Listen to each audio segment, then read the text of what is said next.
So I'd say the Hong Kong market has benefited from this AI-led rally, particularly DeepSeek.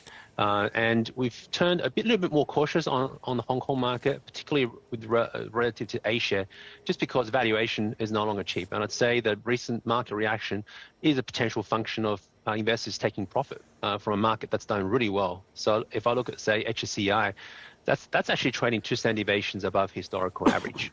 So I can see a bit of that happening. And also southbound investors have been buying a lot of Hong Kong market this year. It's the second highest inflows on record.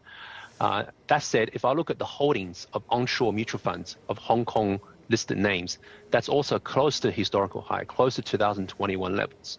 So I do see some motive for profit taking at this stage.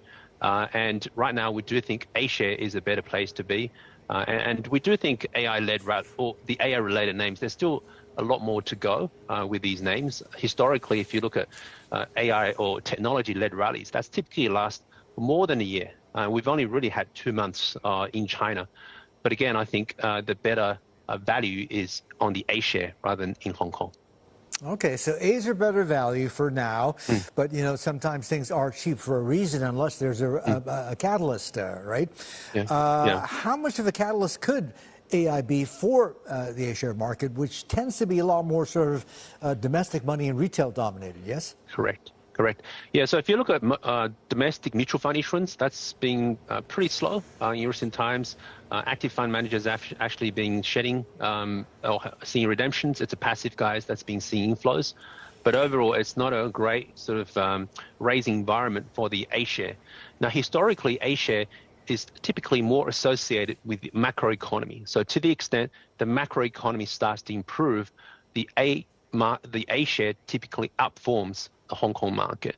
And while if I describe the overall economy, I'd say that it's still patchy, but we are seeing some green shoots. So for example, in property, we have seen tier 1 secondary property prices stabilizing in the first 2 months of this year. And that's without any kind of policy support. So that gives a bit more confidence that we may have seen the bottom of the property market. And if you look at some other signals like domestic excavator sales, that was up 50% year on year. So that gives a temperature gauge of the infrastructure activities. And anecdotally, we're also hearing local government repayment of suppliers have accelerated on the back of all the debt restructuring at the end of last year. So seeing some green shoots in the economy, still patchy, but to the extent we can get that continue, that will bode well for the A-share.